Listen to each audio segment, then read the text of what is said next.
আমাদের উপরে কেউ চোখ রাঙাবে বা অন্য কোনো উদ্দেশ্য থাকবে বাংলাদেশকে নিয়ে, 18 কোটি দেশের মানুষ তারা কি বসে থাকবে? তারা কি আঙ্গুল চুষবে? একটি বিষয় আমাদের সবাইকে ভাবিয়েছে।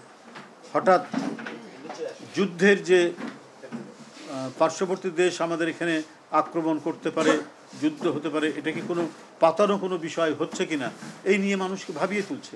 এখন এই কথা কেন? হ্যাঁ, আমাদের অনেক অমীমাংসিত বিষয় আছে, আমাদের পানি নিয়ে আছে, আমাদের ব্যবসা বাণিজ্য নিয়ে আছে, নানা কিছু নিয়ে অমীমাংসিত বিষয় থাকতে পারে।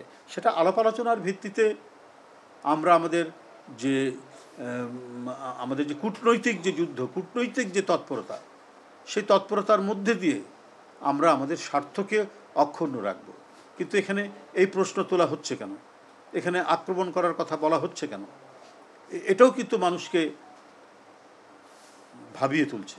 এই কথাগুলো এটা কোনো পরিকল্পিত কোনো বিষয় হচ্ছে কিনা।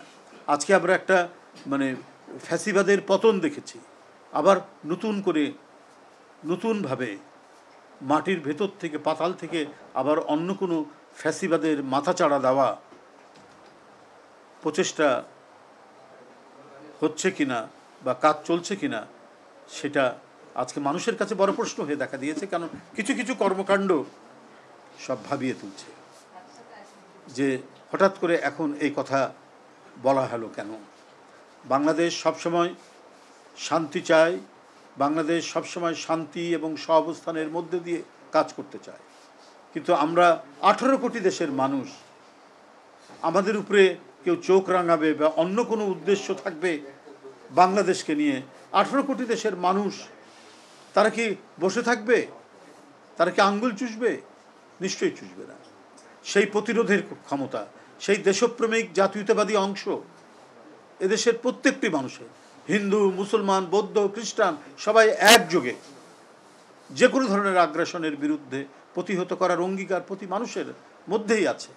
কিন্তু নতুন করে আক্রমণ যদি করে পার্শ্ববর্তী দেশ, যুদ্ধ হতে পারে, এই কথাগুলো এই মুহূর্তে বলা, এটা আমি মনে করি এটা একটা বড় ধরনের কোনো গেম প্ল্যান কিনা, এটা আজ সাধারণ মানুষের কাছে প্রশ্ন হয়ে দেখা দিয়েছে।